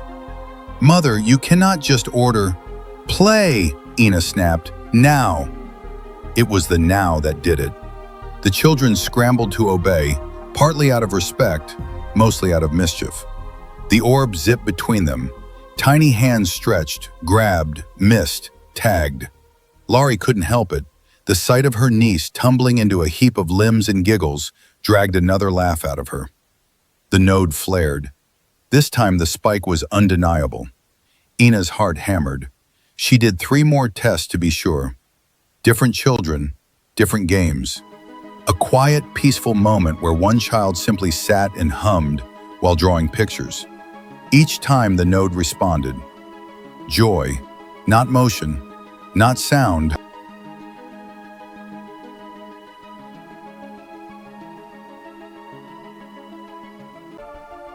Not number of bodies present. Joy. She drew in a slow breath. Laurie, she said. Yes, Mother. Come put your hand on the frame. Laurie approached, frowning, and did as she was told. The node's resonance climbed even before Ina asked anything of her. Steady, powerful, stable. Not wild like the children's spikes. More like a deep, effortless current. Ina swallowed around the sudden tightness in her throat. Think about something that makes you happy, she said quietly. Laurie's gaze unfocused. Her hands shifted on the frame. The readout leaped. The nodes sang. Ina took a careful step back and braced a hand on a support beam. Oh, she said. It wasn't much of a scientific statement. It was all she had. Hours later, her report hit Union Hall. Other node builders read it, tried it, and reported the same thing. Children's joy amplified the field. Genuine art and music deepened it. Simple acts of everyday kindness steadied it. Pregnant women, standing near the nodes in peace and happiness, flooded them with astonishing, clean power. And every attempt to force it, every ordered gathering, every perform joy now for the greater good, crashed the readings into the dirt. Humans confirmed this, almost apologetically. Yes, one of their engineers wrote, we tried forcing it early on. It failed. The universe appears to be very particular about honesty. 3 days later, Ina Tor's life changed again. A box appeared on her workbench. It hadn't been there when she left for lunch. When she came back, it was sitting squarely in the center of her tools, about the size of her torso, made of a smooth, dark material that wasn't quite metal, wasn't quite stone. There was no courier, no seal, just a simple printed note. To Ina Tor, for seeing what we hoped was there. Union Hall, Saul. Ina stared at it.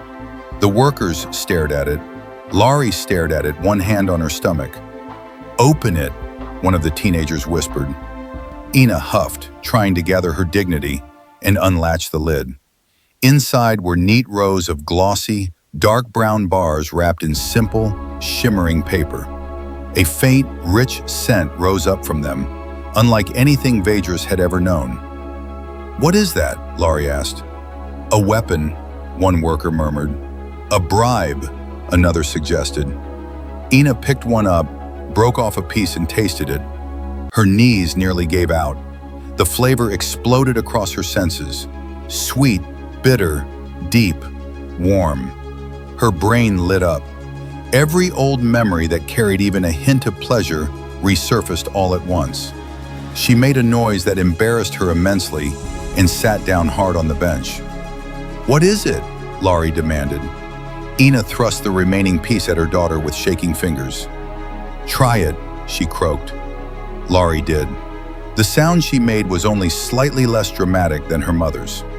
Later, the translation filters on Union Hall would struggle to find a proper word for Vedras's new sacred substance. Humans helpfully provided one: chocolate. Within a week, half the village was experimenting with using tiny squares of chocolate as reward for long node-building shifts, a treat for musicians after a performance, a symbol for pregnant women coming to stand by the frame and talk about baby names. Enator's node became famous, not just because it was efficient, because it was joyful. Chapter 8: SDF and the Man Who Walked the Stars. As Union Hall grew and nodes multiplied, the first serious attacks began. They were not coordinated at the council level. No decree was issued. No official channel called for sabotage. But fear did its work. On one industrial world, a group of extremists slipped into a node construction yard under cover of night, carrying shaped charges and wedge disruptors. They had watched the feeds. They believed the Union field was a human trap, a way to control thought, a subtle attempt to erase their species' identity. They made it exactly 3 steps past the perimeter. The air in front of them shimmered. Figures appeared. They were human-sized, human-shaped, cloaked in visual distortion that made it impossible to fix on their faces.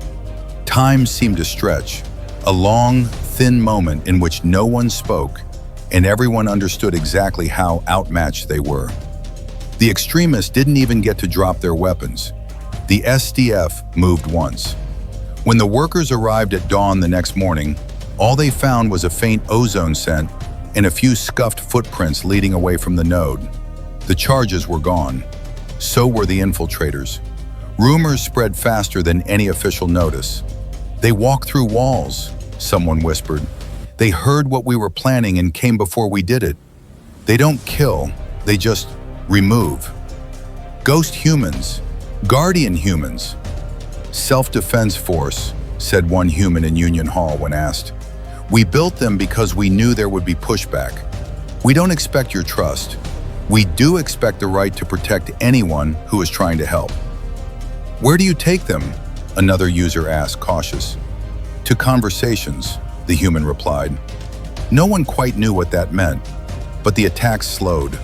Those who attempted them vanished before they could leave scars. The work continued. As node sites expanded, something else began happening. President Peter Hawthorne started leaving Earth. Not in ships, through doors. The technology that SDF used to appear and vanish, short-hop phase transit keyed to the Union field topology, was dangerous if misused and impossible to replicate outside human systems. Hawthorne used it like a man with a very good pair of walking shoes. He would announce his visit in Union Hall, openly. "I will be on Vadris tomorrow, at the central node site in the Crystalline Valley. I look forward to meeting anyone who wishes to be there." Strategists from 100 worlds read those announcements and went pale. "You cannot publicize movements like that," one council security analyst muttered to his console. "You are a head of state, not a festival busker." Hawthorne did it anyway, because there was only one enemy he feared, and the Purge did not care about ambushes. When he arrived on Vadris, it was like a festival. The valley's natural refracted light now mingled with glow from the completed node, casting shifting patterns over a crowd of thousands. Vadris citizens had gathered in formal dress, informal work clothes, traditional garments, and a few new outfits inspired by human media. One young artisan had painstakingly painted an approximation of the American flag across the front of his tunic. The stripes were wobbly, the star field had too many stars, and the colors were slightly off. It was perfect. When Hawthorne stepped through the phase aperture, a simple rectangle of light unfolding from nothing, he wore the same deep blue suit, the same red tie, the same small flag pin. The crowd roared. Some of them shouted in their own languages. Some shouted in carefully memorized human English. "Mr. President, Earthman, fellow citizen." A child near the front held up a hastily scribbled sign in a language Hawthorne didn't speak, but the translation floating in his vision read, "Thank you for the chocolate." He laughed. "Believe me," he said as he stepped down onto the crystalline platform, "that was selfish. Sharing chocolate makes friends faster than any speech." They roared again. He did not go to a podium. There was no podium. He walked into the crowd. Security details on 50 worlds winced as they watched the feed. Hawthorne shaking hands, touching shoulders, letting people close enough to do anything they liked. The SDF was there, of course, invisible at the edges, watching. But Hawthorne never once glanced toward them. His focus was entirely on the people in front of him. "What are you working on?" he asked one cluster of node technicians. They eagerly explained. He asked questions, not to quiz them, but to understand their version of the design. He made notes, asked if he could bring some of their modifications back to Union Hall. He noticed the artisan's hand-painted flag and stopped. "Did you make that yourself?" he asked. The artisan flushed a shimmering violet. "Yes, I saw images in your archives. I wanted to honor—" "You honored us the moment you picked up a tool," Hawthorne said. "That," he nodded to the flag, "is just beautiful lanyard." The word baffled most of them. The translator supplied. "A little extra gift." They liked that. At some point, a small Vadris child wriggled through the crowd to the front. His crystalline skin was still dull with youth, his eyes bright and nervous. He stared up at Hawthorne, clutching something, a cheap plastic toy node. "Mr. President?" he asked timidly. Hawthorne crouched a little, so they were at almost eye level. "Yes?" "Can I?" The boy swallowed. "Can I ride on your shoulders?" The request landed like a dropped stone in a still pond. The nearby onlookers went very quiet, not disapprovingly, just holding their breath. Hawthorne blinked. Then his face lit with a warmth that needed no translation. "You may," he said. He lifted the boy as if he had done it 1,000 times before, set him carefully on his shoulders, and stood. The boy shrieked with delighted fear and grabbed his hair for balance. The crowd erupted. Every recorder in the valley caught the moment. The president of a once-lost world, carrying an alien child on his shoulders like a father at an amusement park, weaving through a field of light and color and humming node resonance. In Union Hall, someone clipped the feed and reposted it. "This is what leadership looks like," they wrote. It spread. Later, Ina Tor finally got her moment. Hawthorne found her near the node, barking instructions at a pair of teenagers who were trying to improve one of her carefully tuned support struts. "You can improve it when you understand it," she said sharply. "Until then, you may stabilize it exactly as I showed." "Ina Tor?" Hawthorne asked. She turned, annoyed at the interruption. Her annoyance faltered when she recognized him.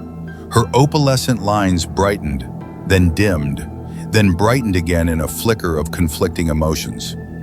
"Yes," she said, a little stiff. "I am Ina Tor." Hawthorne held out his hand. "Peter Hawthorne," he said, "I've heard you like chocolate."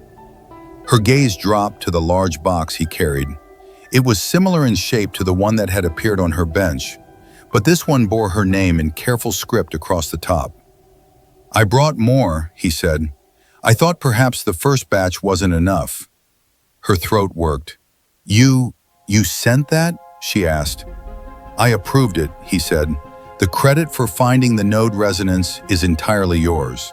The chocolate was the least we could do." She stared at the box, then at him. "We were just playing," she said quietly. "My grandchildren, my daughter. I just noticed a pattern." Most of humanity's breakthroughs started with someone just noticing something while they were busy loving someone else, he said. That caught her. She fought the sudden burn at the back of her eyes and lost. Liquid gathered there, refracting the valley light. "Thank you," she managed. "Thank you," he said. "Every life we save from the purge will owe that salvation, in part, to a grandmother who yelled at children until the universe revealed a secret." She laughed through the tears. "Do not put that on my gravestone," she said. "It's too long." "I make no promises," he said. Across dozens of worlds, visits like that played out in different ways. On one ocean-covered planet, he sat on a low platform while amphibious children painted his shoes and told him about the fish that nested in their reefs.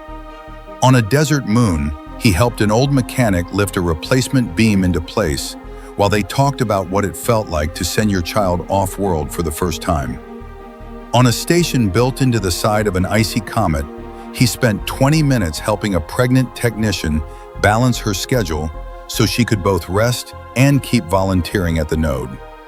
Always the same pattern: no podium, no distance, no bodyguards shoving people back. Just a man moving through the galaxy, letting people touch the future with their own hands. Back in the council capital, Saren Talek watched the feeds in silence. He watched the child on the shoulders, the grandmother with the chocolate, the alien in a crooked American flag shirt sobbing as Hawthorne signed it. With every new clip, a knot in his chest tightened. This is what they're doing, he thought, bypassing us, building loyalty directly. We are losing control. His colleagues ranted about that openly now. In private, they said darker things. Charismatic demagogue, one spat. He has the galaxy eating out of his hand. Too much trust placed in one species, another said. We need to rebalance the situation. Rebalance. The word bothered Talek more than any overt call for violence, because it was a word he had used himself, in other eras, to justify other preemptive strikes. In his study, Talek sat alone at his old wooden desk. A human could have sat in it comfortably, his species' hands close enough in shape and proportion that he could have turned pages in a human book without difficulty.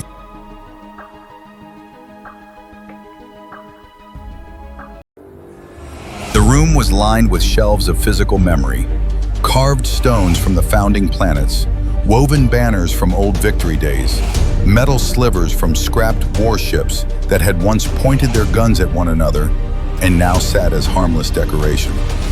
He called up a private document on the desk's embedded display. Not an official plan, not yet, just notes. If one wanted to remove Hawthorne, one would need a moment when he was physically present, a location where phase transit was predictable, a team small enough to slip past SDF attention. He hated himself a little for how easily his mind supplied the logistics. He had spent a lifetime building structures where power felt safe. Hawthorne was a walking crack in that structure. He set his stylus down and pressed his fingertips together. This is for balance, he told himself. The room did not argue. He began outlining. Every time his thoughts strayed to the child on the human shoulders, he pushed the image aside.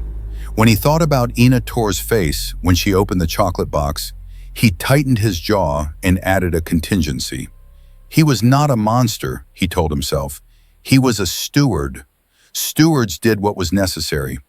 When he was halfway through a draft invitation and offered to host Hawthorne for a private discussion on behalf of concerned council leadership, his desk communicator chimed. He frowned. He had set it to private hours ago. He glanced at the identifier. Union Hall, sole priority channel. His pulse stuttered. He considered ignoring it. Stewards did not ignore information. He accepted. The display flickered and resolved into Peter Hawthorne's face. Not the polished broadcast version, a calmer, slightly weary, very present one. Counselor Saren Talek? Hawthorne asked. Talek's mouth had gone dry. Yes, he said carefully. This is President Peter Hawthorne, the man said, from Earth. I am aware of who you are, Talek said, more sharply than he intended.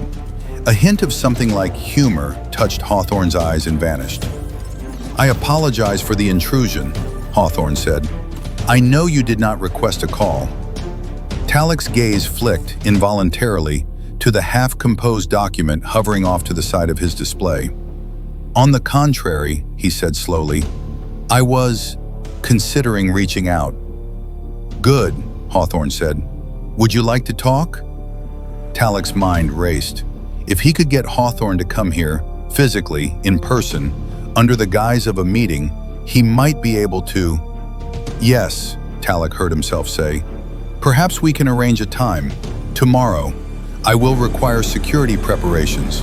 We can. He never finished the sentence. The air in the center of his study rippled. Light folded inward, then outward, silently. A human stepped through. Not a projection, not a hologram. The same man from the screen, now standing on Talec's carpet, suit still neatly pressed, flag pin catching the study's lamplight. He took in the room with a quick, appreciative glance. The maps, the artifacts, the history, and then looked straight at Talec. The communicator on the desk went dark. "I appreciate your concern for scheduling," Hawthorne said, stepping forward calmly. "But we're all a little short on time these days." He sat down in the chair across from Talec's desk, folding his hands loosely. "You wanted to talk," he said. "Here I am."